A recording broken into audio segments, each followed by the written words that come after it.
Welcome to the United Unitarian Universalist Congregation and this morning's worship service. My name's Patti Kies. Sharing the pulpit with me today are our accompanist Alex Chilsen and our guest speaker Phillip Chard. Our minister, Reverend David Kramer, is holding office hours this week, and our plans for next Sunday are to connect casually at a potluck outside. There is no formal service. Bring your appetite, a lawn chair, a dish to share, and whatever spiritual question you want to have a conversation around. The annual auction will have its soft opening with an online silent bidding that begins in a few days. We are excited to try the new way of sharing all of the wonderful donations that have come in.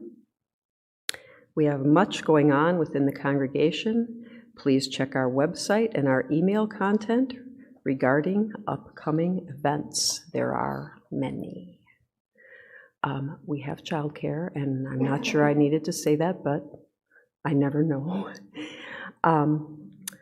It's great to see the visitors we have today. We'll extend a special welcome to you. Join us for coffee conversation. We are doing that outdoors currently.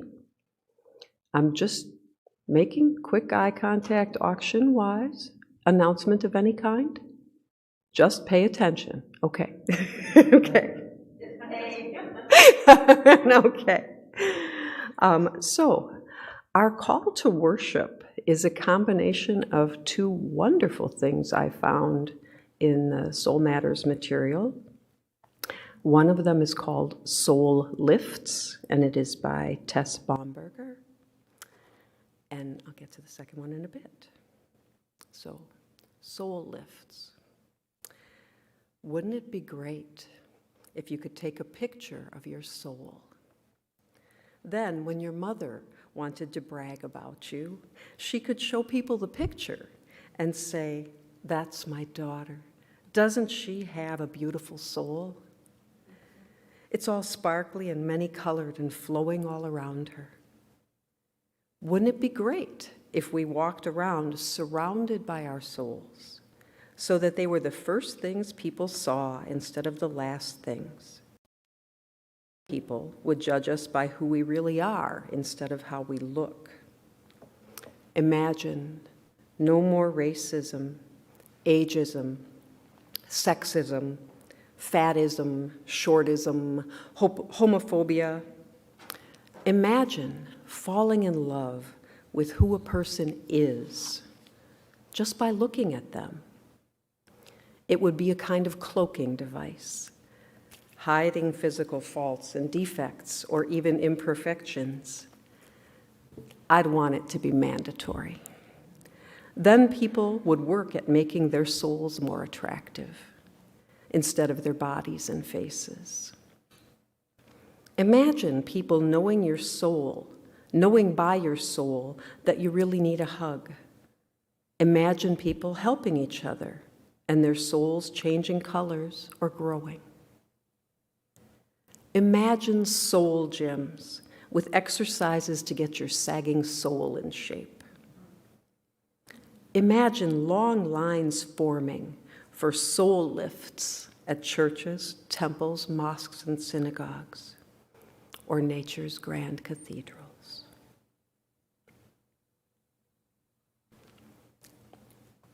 This one is Your Soul's Address by Elia Kemmler. She begins this with a quote by a person named Macrina Wiedenker. I know this as a song, but I'll hold it. Just this quote: "I will believe the truth about myself, no matter how beautiful it is." I recently suggested to the congregation that they might want to try praying naked in front of a full-length mirror.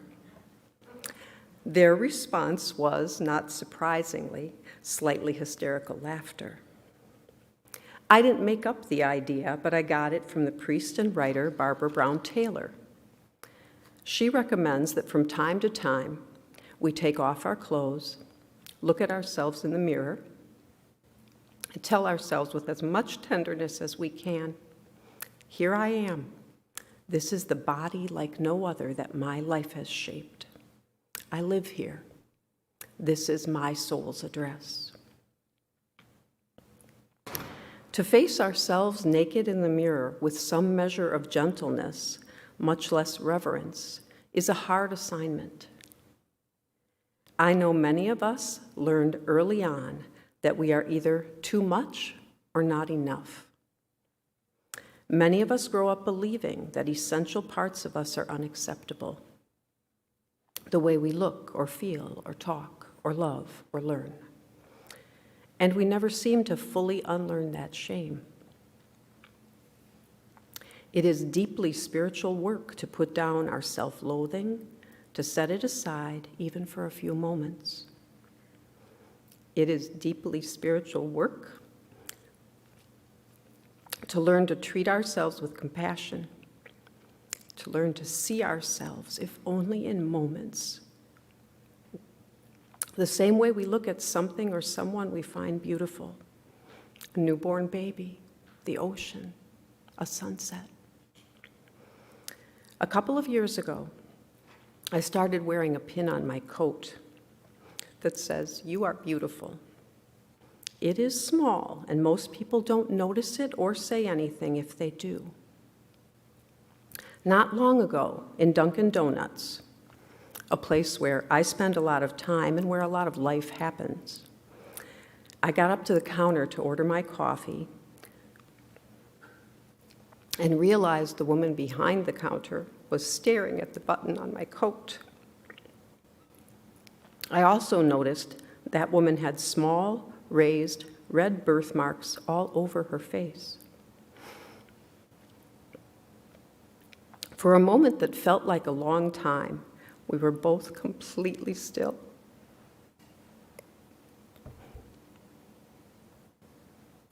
I watched her as she took in the words, "You are beautiful."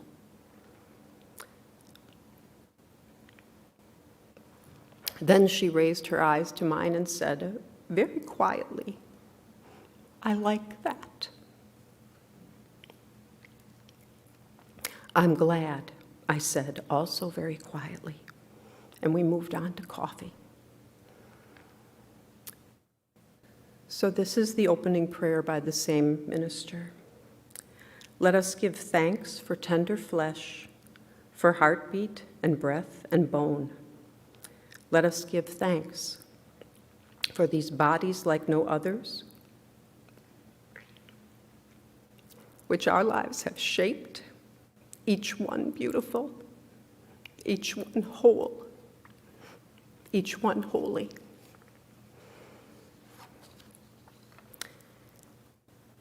So we move to our chalice lighting, and we're going to have a little assistance from our auctioneer from a few weeks from now.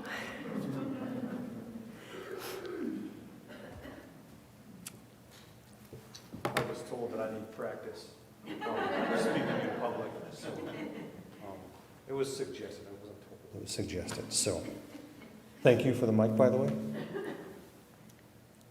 May this flame kindle within us the compassion, the glow of love.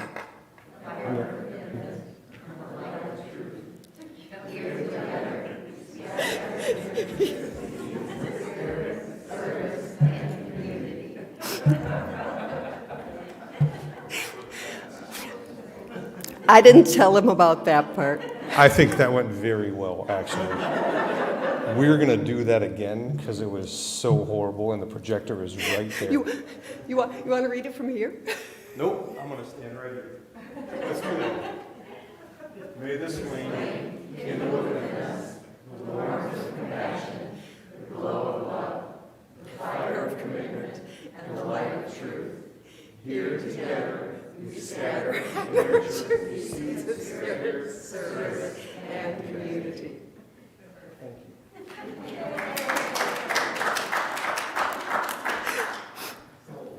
I'm just going to tell you the auction is going to be that fun. Oh, it's going to be more fun than that. The first hymn is about to begin. There are instruments spread out among you. There are probably instruments within reach if you don't have any. I know there's some here where no one is sitting.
All the colors, yes, the colors of people parading on by with their banners. All the colors, yes, the colors of pennants and streamers and plumes and bandanas. All the colors, yes, the colors of people now taking their place in the sun. All the colors are bound for the whole world around and for everyone under the sun.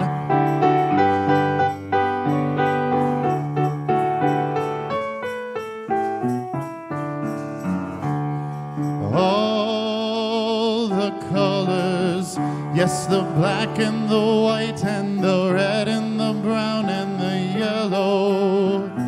All the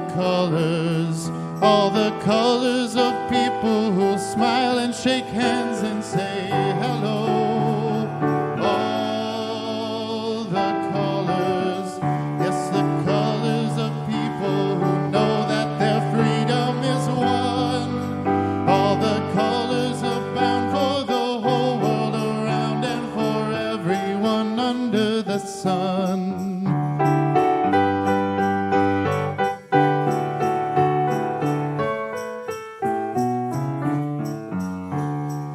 De colores se visten los campos en la primavera. De colores son los pajaritos que vienen de fuera. De colores al arco en iris que vemos lucir. Y para eso los grandes amores en muchos colores me gustan a mí.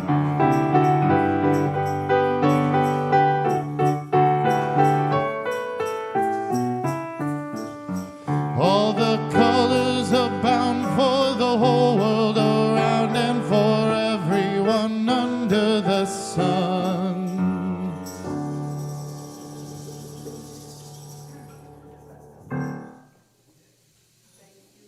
I like that. And thank you.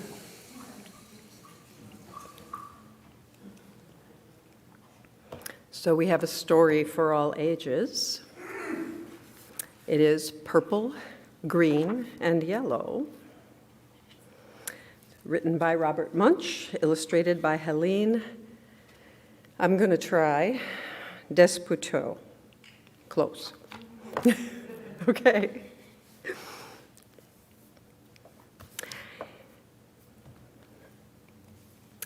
Bridget went to her mother and said, I need some coloring markers. All my friends have coloring markers. They draw wonderful pictures.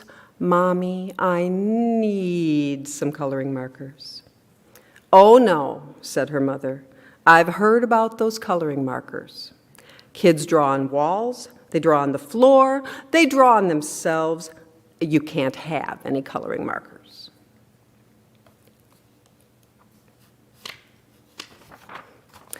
Well, said Bridget, there are these new coloring markers. They wash off with just water.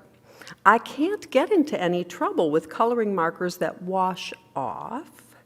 Get me some of those. Well, said her mother, all right. So her mother went out and got Bridget 500 washable coloring markers.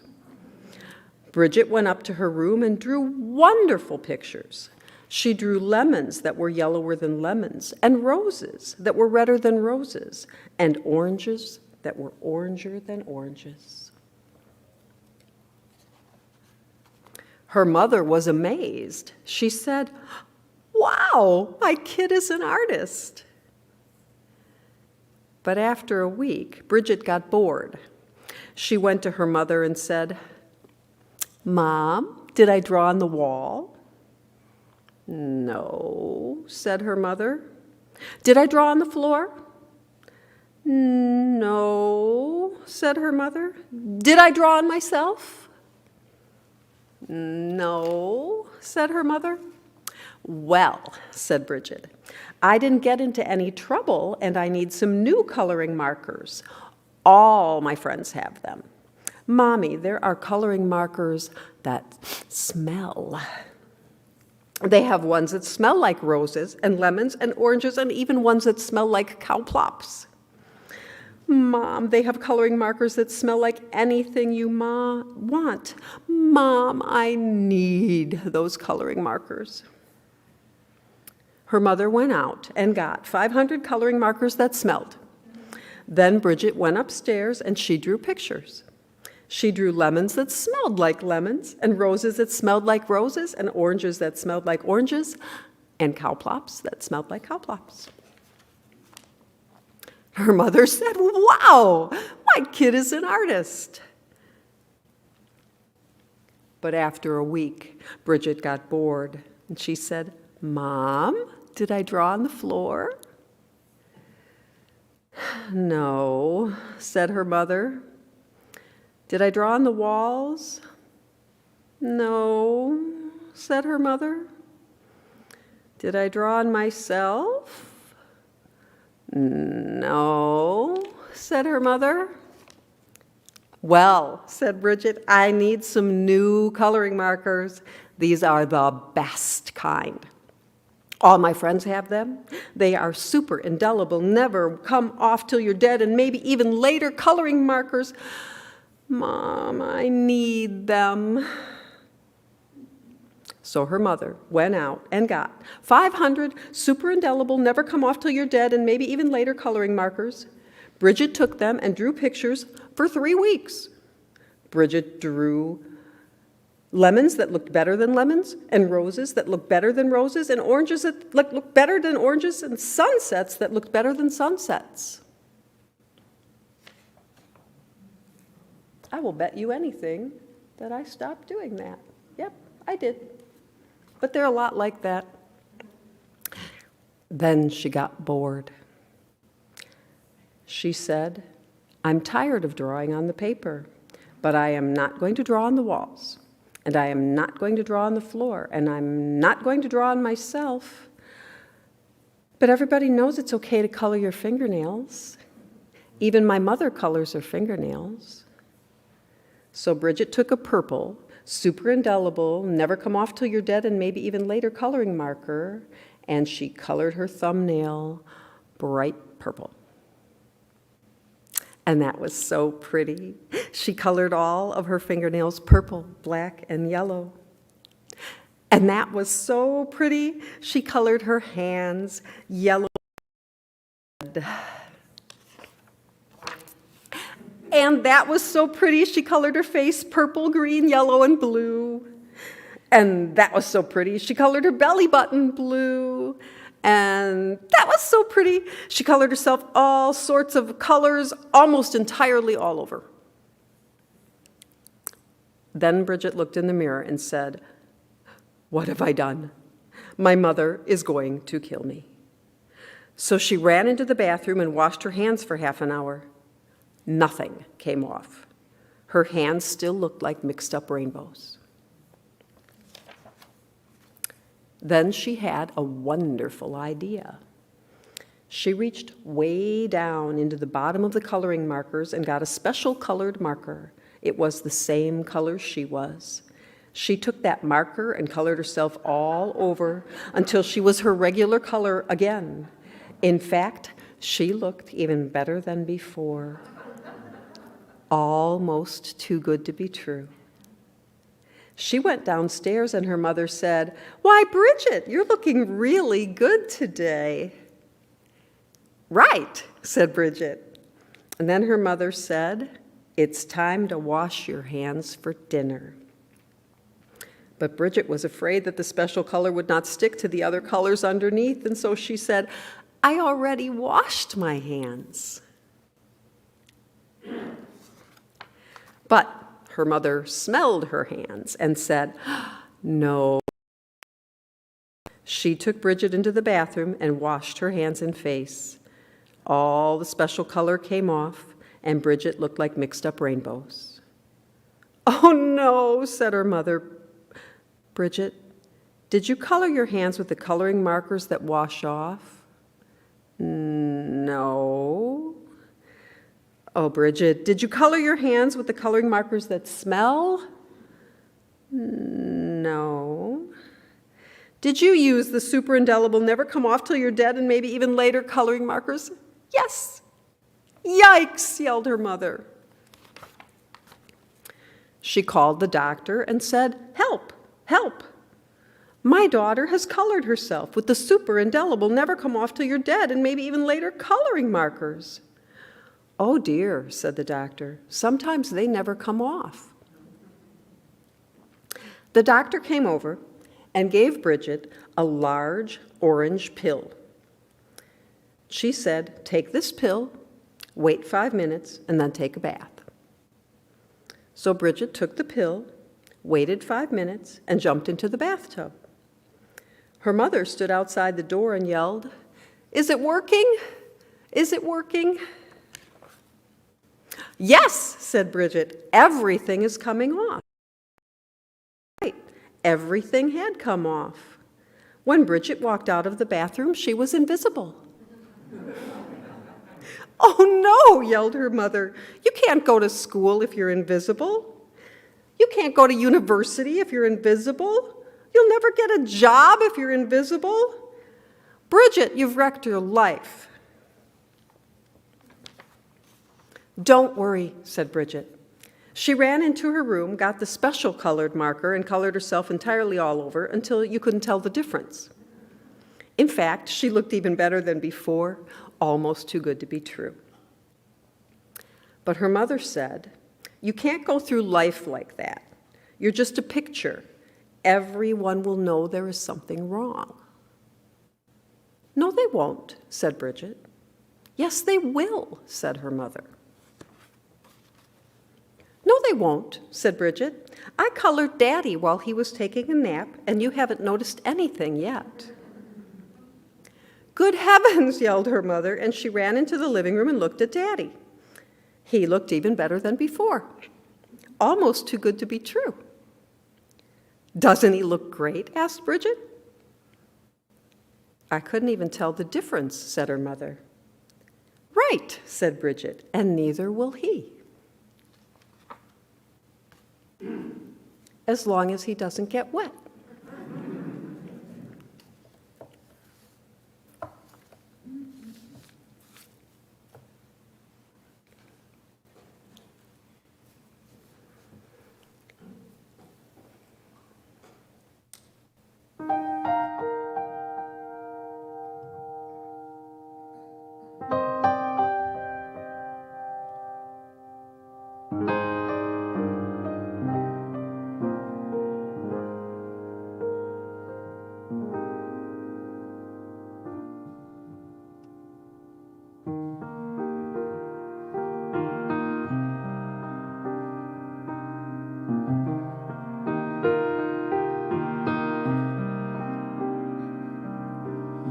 think you own whatever land you land on.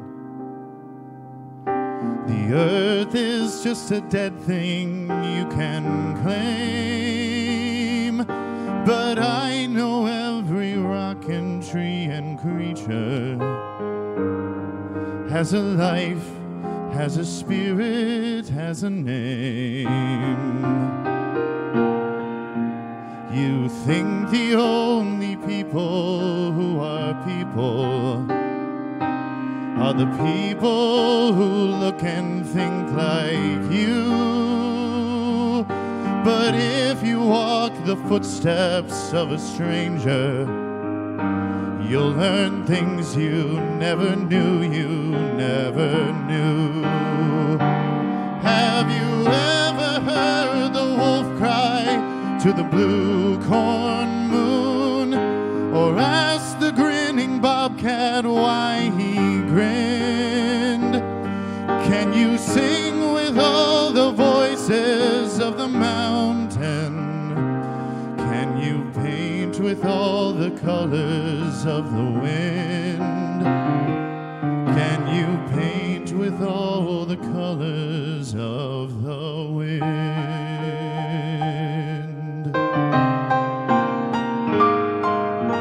Come run the hidden pine trails of the forest. Come taste the sun-sweet berries of the earth. Come roll in all the riches all around you. And for once, never wonder what they're worth. The rainstorm and the river are my brothers. The heron and the otter are my friends. And we are all connected to each other in a circle, in a hoop that never ends. Have you ever heard the wolf cry to the blue corn moon? Or let the eagle tell you where he's been? Can you sing with all the voices of the mountain? Can you paint with all the colors of the wind? Can you paint with all the colors of the wind? How high does the sycamore grow? If you cut it down, then you'll never know. And you'll never hear the wolf cry to the blue corn moon. For whether we are white or copper skinned, we need to sing with all the voices of the mountain. We need to paint with all the colors of the wind. You can own the earth and still all you own is earth until you can paint with all the colors of the wind.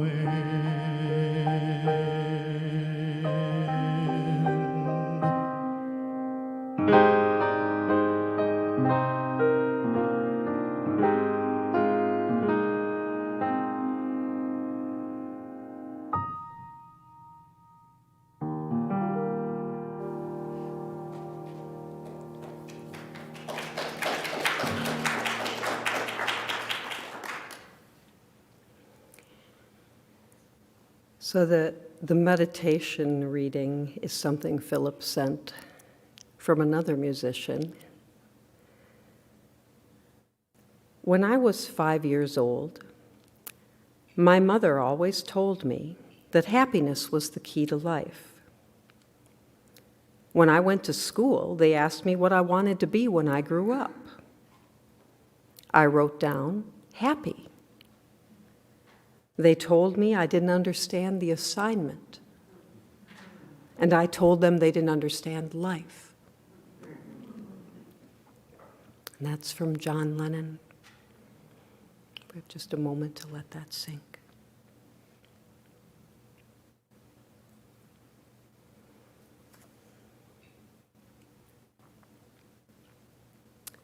Then we are going to go on to what joys are in our hearts, what sorrows or concerns we may want to share with the community. And you are invited to come to this microphone in the front, build our sense of community, share from your own individual life. If you come to the microphone, please tell us your name and what's on your mind. Take off your mask to speak from there, and take a stone from the bowl. As you do so, when you're finished, place the stone in the bowl with the water and let the ripples carry your concerns out to the wider community.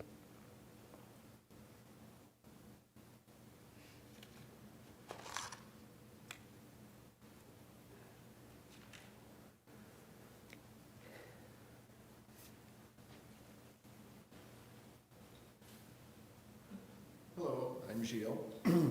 more of just an announcement than a joy or a sorrow, although it is a joy to serve as the committee chair for the auction. As you know, be entertaining with Shane at the mic. And the best part is I really gave him no direction. I'm going to do. Shane, do know that no projector because we're having it outside, so we're good. Just want to let everyone know that the online portion will be going live later.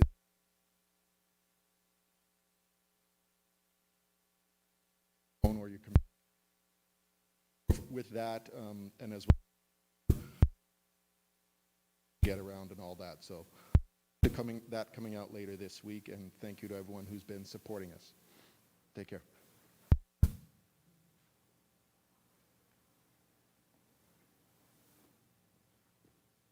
I'm moving Gilles' stone. Aaron, is there anything we can do? Okay. Use that mic, because this mic's being naughty. I'm Paula, and we just got a date last night that our daughter is getting married September 24th in the Seattle area.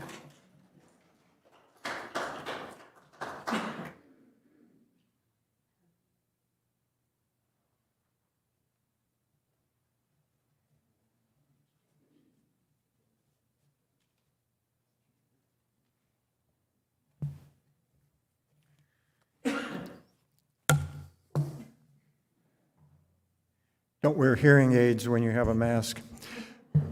While on the topic of marriage of children, our son is getting married on June 17th.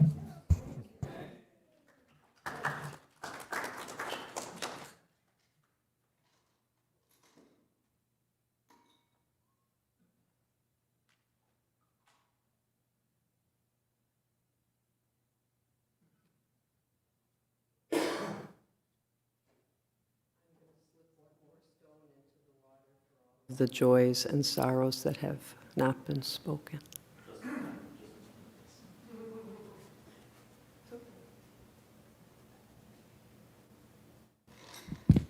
Your batteries are small, Joy.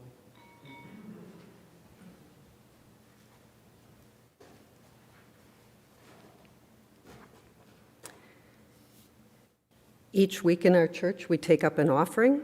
It's good to remind ourselves that the offering is symbolic as well as practical. Through pledges, we build our budget, fund our yearly programs, and our ministries of worship and religious education. We pay our staff, professional religious leaders, and we finance the comfort and beauty of our building. And we know that we could easily submit those pledges to the church at any convenient time, but we pass the plate during worship to make a community expression of thanks for the blessings of abundance.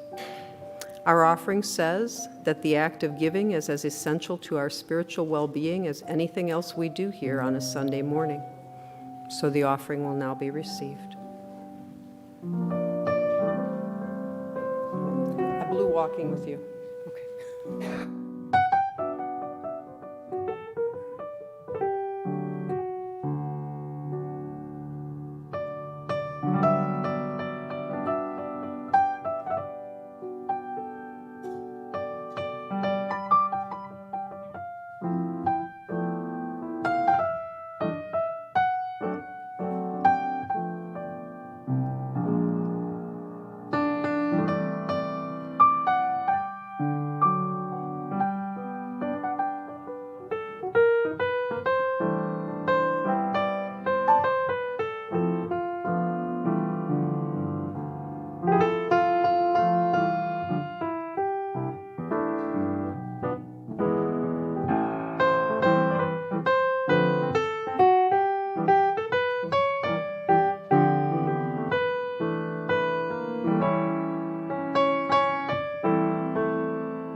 Thank you. And thank you for being quick with the microphone and ready with walking with you, even though I wasn't there. Okay, so the next is a responsive reading. It is by Ralph Waldo Emerson. I'll read the regular type. You'll read the italicized type. I learned something from Shane. I'm going to stay here until it's done. These roses under my window make no reference to former roses or to better ones. They are for what they are. They exist with God today.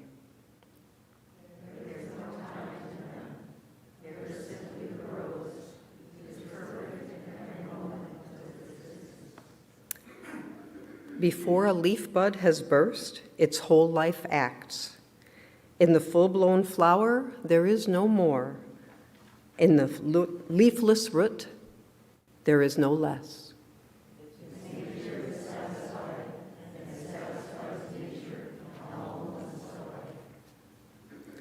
But we postpone or remember. We do not live in the present, but with reverted eye lament the past, or, heedless of the riches that surround us, stand on tiptoe to foresee the future.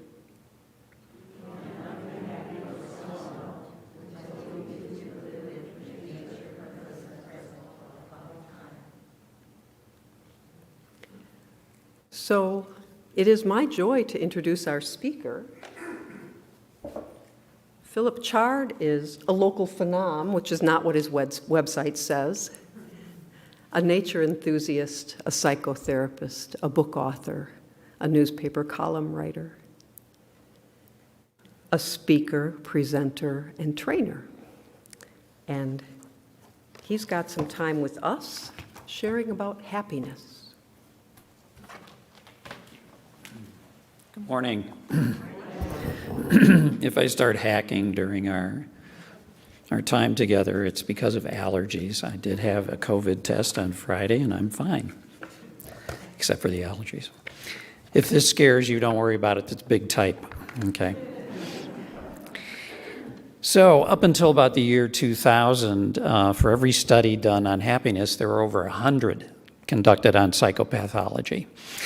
Meaning until recently, we knew a lot more about how people become miserable than how they grow happiness. But since then, a movement called positive psychology has undertaken considerable research focused on this primary question. What is the secret sauce for living a happy life? Surveys by the National Science Foundation suggest most of us don't possess that elixir. Since 1980, only about 1/3 of Americans describe themselves as truly happy. Also, since 2004, and as measured pre-pandemic, the number of Americans who identify as optimistic, an attitude that's correlated with happiness, is down from 79% to under 50%, and has dropped further since the pandemic.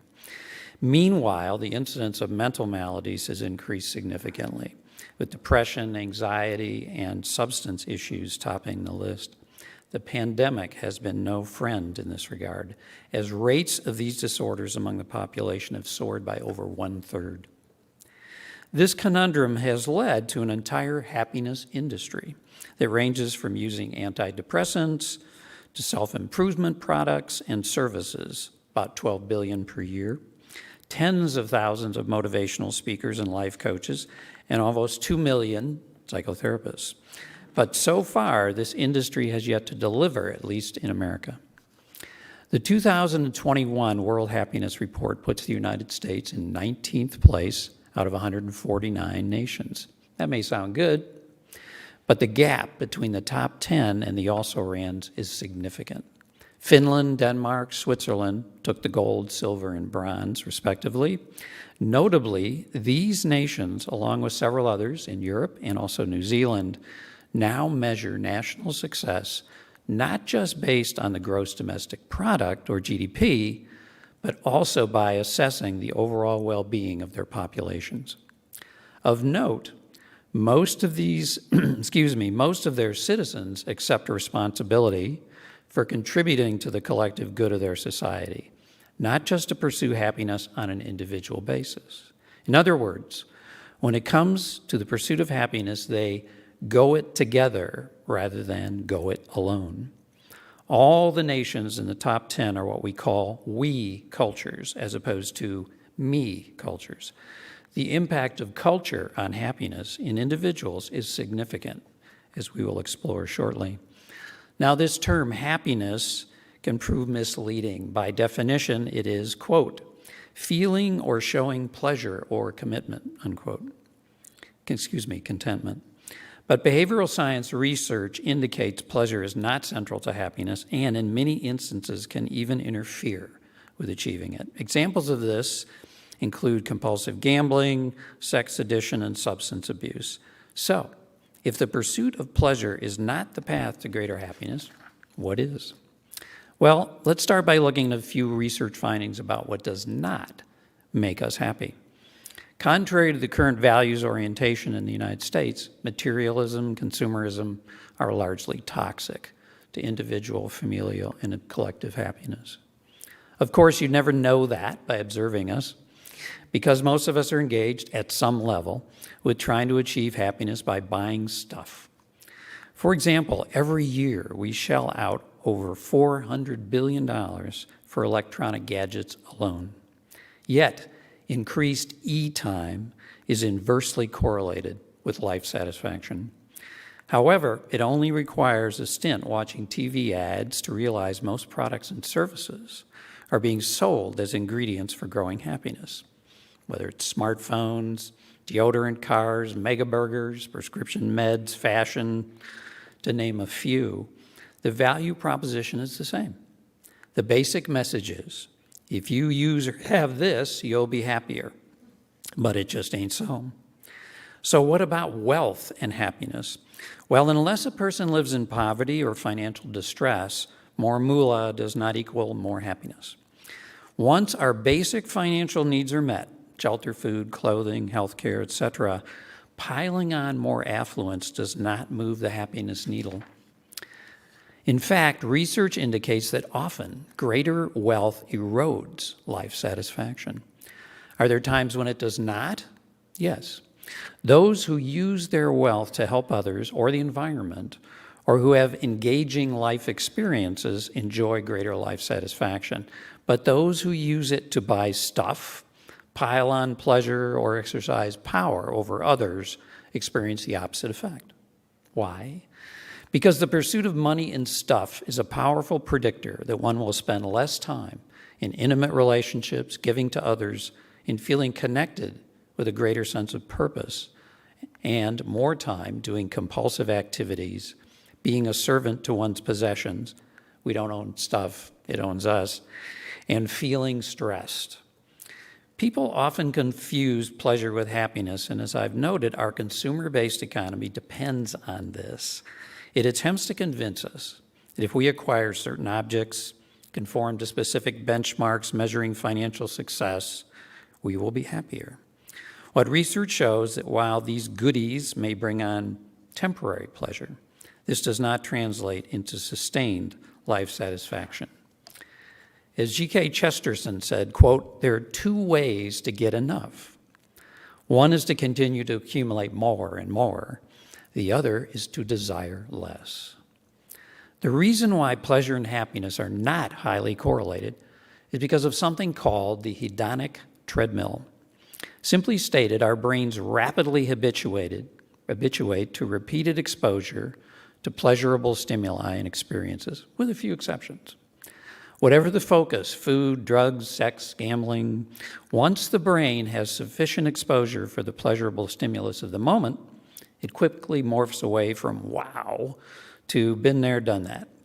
The result is that one must either continually ramp up the intensity of pleasurable experiences, or one must repeatedly find new and different pleasures that stimulate the brain. Either strategy may prolong pleasure for a time, but it will not lead to sustained happiness. There are a few exceptions. Music, reading, nature interaction, and similar kind of low amplitude sources of pleasure. Exposure to these kinds of stimuli does contribute to greater life satisfaction. Now, this habituation process has a bright side. It allows us to quickly adjust to new life circumstances, including unhappy ones. So, when our lives take a turn for the worse, such as developing a chronic illness, experiencing a divorce, or whatever, within about a year, most of us will adapt to our new normal and largely rebound from its negative impact.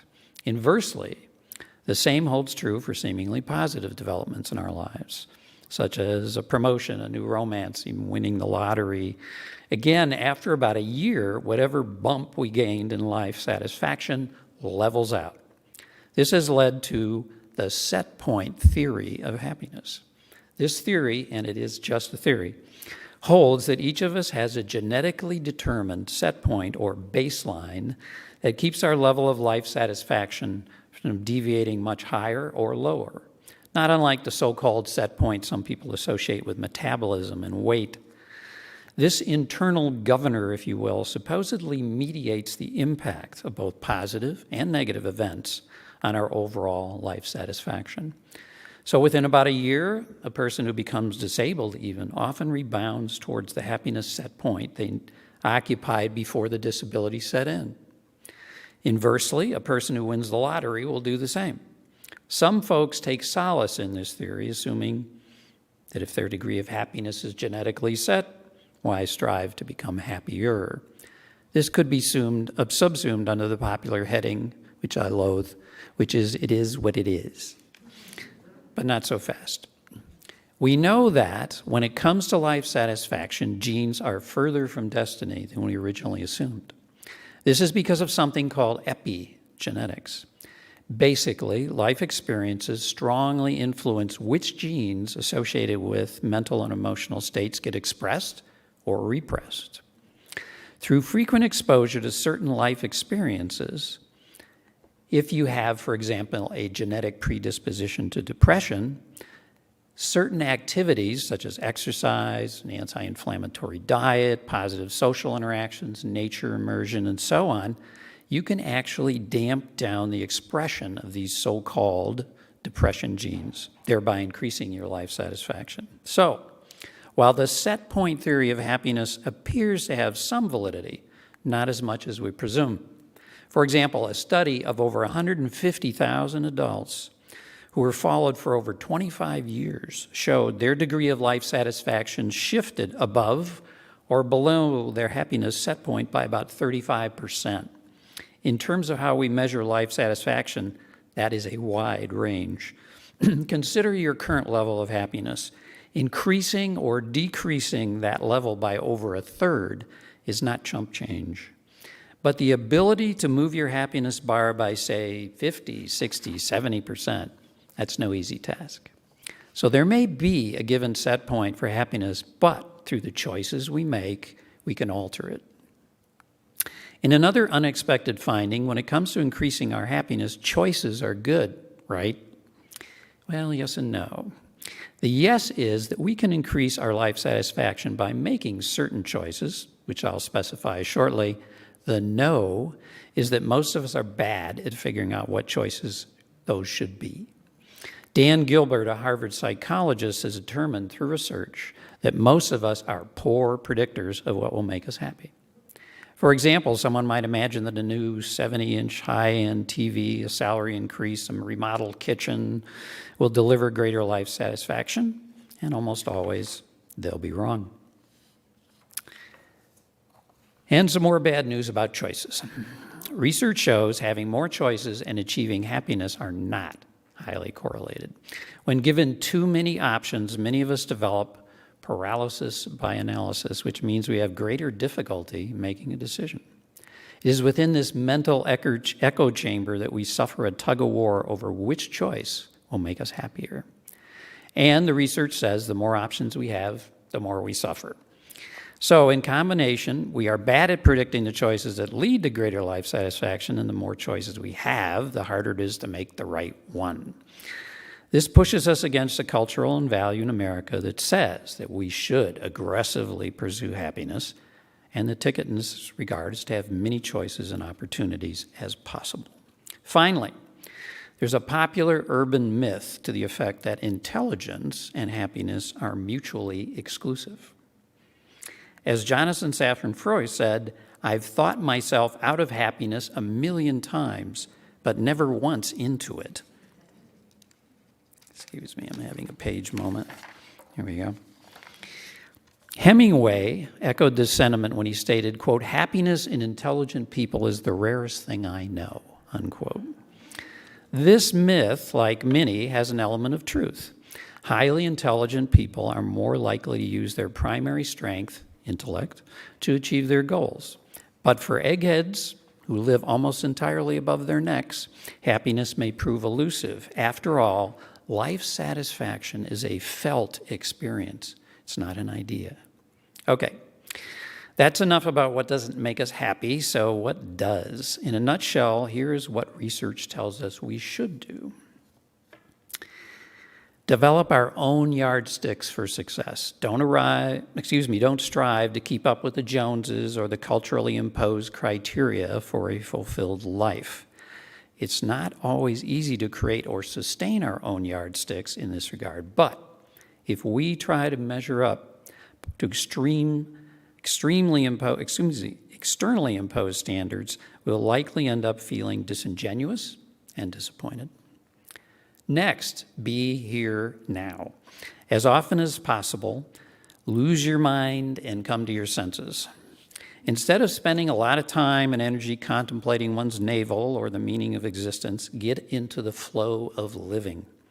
As the late great anthropologist Joseph Campbell stated, quote, "I don't think people are seeking the meaning of life. I think they are seeking the experience of being fully alive." Next, live healthy. Happiness is not directly correlated with being physically healthy, but it is strongly associated with feeling healthy.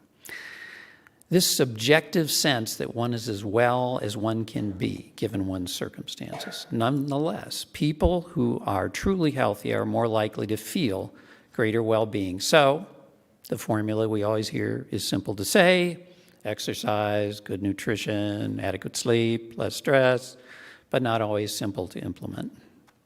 Next, clear the mind. Increasingly, research indicates that a cluttered mind is an unhappy one. It's also a distracted one. A recent Harvard study showed that we are distracted 47% of the time. That means the next time you have someone out to lunch, there's only a 50-50 chance they're actually going to be there. The best ways we know of to clear one's mind are meditation, nature immersion, creative pursuits, and positive sensory immersion, approaches that are within reach for most of us. Next, seek emotional intimacy. Surrounding ourselves with loving family notice I said loving, and good friends satisfies the essential human need to belong. By the way, research indicates that a fulfilling marriage without children is a better predictor of happiness than a fulfilling marriage with children. This may surprise some of you, but not others. Overall, it is the quality of relationships rather than the specific type that supports emotional well-being. As George Burns quipped, quote, "Happiness is having a large, loving, caring, close-knit family in another city." Okay. Practice gratitude. Those who count their blessings often and who express their gratitude to others are happier people. For example, gratitude journaling is proven to elevate life satisfaction and to do so in a very durable way. This is best done every few days rather than daily and involves writing down what one is grateful for about life in general, as well as recent experiences that one counts as blessings. The durability effect of gratitude journaling has been proven over and over again and is very powerful. Next, give to others. The act of giving, whether of one's time, energy, presence, or wealth, is highly correlated with happiness. Giving creates a positive feedback loop wherein the giver also experiences a sense of having received. When we give to others, we also give to our own emotional well-being. Next, live with purpose. Devoting time and energy to something personally meaningful and greater than oneself is part of the happiness recipe. A purpose-driven life that is not largely self-serving is often a happy one, even when difficult external circumstances occur. This also links with a sense of agency, the belief that one can make a difference in the world, no matter how limited the scope of one's positive contributions and impact. People with agency are the opposite of those who believe they are controlled by external forces, which is the victim mindset. As Hugh Downs of 2020 reminded us, quote, "A happy person is not someone in a certain set of circumstances, but rather someone with a certain set of attitudes." Next, forgive. The research is clear here. Forgiving those we feel have wronged us has a powerful impact on life satisfaction. This is a spiritual capacity that allows us to move on in life rather than getting stuck in the muck of resentment and bitterness, which are toxic to happiness and health, both mental and physical. Without forgiving, we accumulate emotional baggage, and eventually its spiritual weight becomes too great, stopping us from moving ahead in life. The Latin word for baggage is impedimenta. Finally, recognize our limitations. We put too much responsibility on the individual for achieving happiness. Sadly, positive psychology has inadvertently contributed to this by focusing most of its research on individual efforts rather than societal ones. But research suggests our societal context and circumstances can exercise an oversized impact on our life satisfaction. Translation: we are not as in charge of our happiness as positive psychology suggests. That doesn't mean we shouldn't do our best as individuals, but unlike nations like Switzerland, Denmark, and Finland, we are a me culture more than a we culture. That makes attaining happiness harder in the United States than in many other nations. So, in summary, is happiness a choice? In part, yes. In other respects, no. Granted, if there is a happiness set point, then the choice to be happy is easier for some than others. Still, there clearly are things we can do to increase our sense of life satisfaction, regardless of whatever genetic hand fate deals to us. However, paradoxically, there is some evidence that those who try too hard to be happy undermine their own efforts. As the adage goes, The easiest way to make something difficult is to try too hard. In our pursuit of happiness, it's good to be gentle with ourselves and measured in our efforts. I want to close with a real quick story about my own journey around happiness. A number of years ago, 12, 15, I can't remember exactly, I was in a very deep funk. I had determined that I had done a lousy job in my life. I'd made a lot of mistakes. I was beating myself up pretty good. I mean, I was raised Roman Catholic, so put it in context. But I was really, really down on my own case. And so I decided I needed a vacation. So I called up a friend of mine who was a psychologist who had a cabin in the Rockies, you know, the proverbial cabin in the Rockies, and asked him if I could go out and chill there for a long weekend. He said, sure. He says, but I'm going to be there, and so is our other mutual friend, Tom, so you don't want a bunch of people around. And I said, no, that's fine. So I flew to Denver, rented a car, drove up to the cabin. Got there in the evening. Tom, who was the other friend there, who was a journeyman carpenter, and Todd, who was the psychologist, had dinner ready. We had a dinner that evening, and they were all very talkative and upbeat, and I was the mugwump in the room, you know. So we went to bed. I slept fitfully. I woke up the next morning, first one up, made coffee, grabbed my cup, went out onto the porch and sat down to have my morning joe, and I looked out, and of course it was raining. Of course it's raining. Next up was Tom, the carpenter. He grabbed his cup of coffee, came out and sat down next to me on the porch. And I decided I just had to unload. So I told Tom all the terrible things I'd been screwing up and messing up and how bad I was at this and what a lousy person I was and so on. Well, Tom's a carpenter and actually one of the least psychological people I've ever known. And anyway, I got all done with my harangue on myself. There was a pause. I thought I shouldn't have told Tom this stuff. And then Tom says, hey, Phil. He says, you see the joists they use to put the roof over the porch here? I said, yeah. He says, well, they're not quite big enough. He says, eventually they're going to bow. I said, okay. He says, you see the metalwork they use to join that? And I said, yeah. And he goes, it's not the best. Eventually it's going to corrode. I said, all right. And he says, see, you know where the roof line of the porch meets the roof line of the cabin? I said, yeah, I see it. He said, I can tell just by looking at it, it's a little off, not quite flush. I said, Tom, what's your point? He says, are you dry? I said, yeah. He said, it's good enough. And then the carpenter left the psychotherapist sitting on the porch. So sometimes we have to be careful in our pursuit of happiness and recognize that, first of all, we have to exercise some self-compassion and some acceptance of who we are and recognize that while we're doing isn't excellent or the best or perfect, it's good enough. Thanks. Appreciate your time.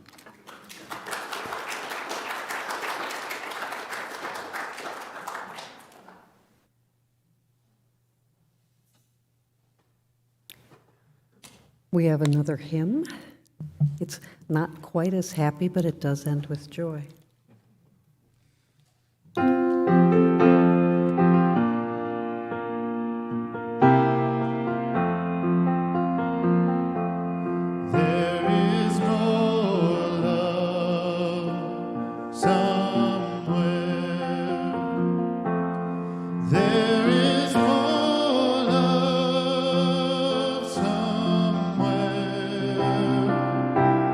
I'm gonna keep on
closing words are attributed to the 14th Dalai Lama, but right before I speak them, I just want to ask Philip, there's a book due out this year.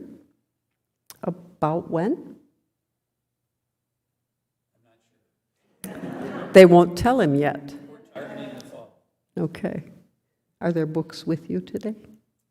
Okay. Okay. Dalai Lama has more books out than Philip, but Philip has books available at his website.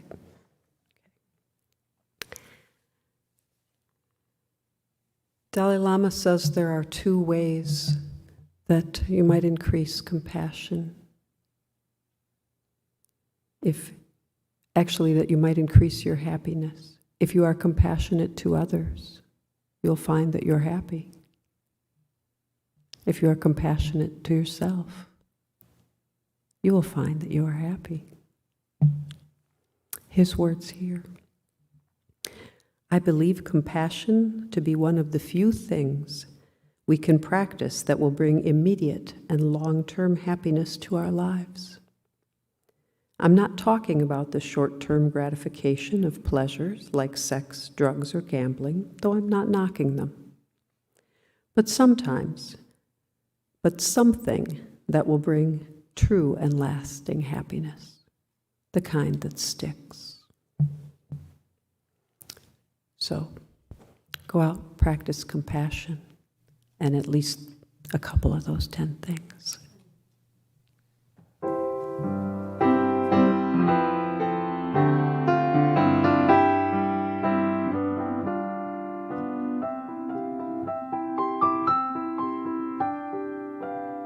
Happiness is 2 kinds of ice cream, finding your skate key, telling the time.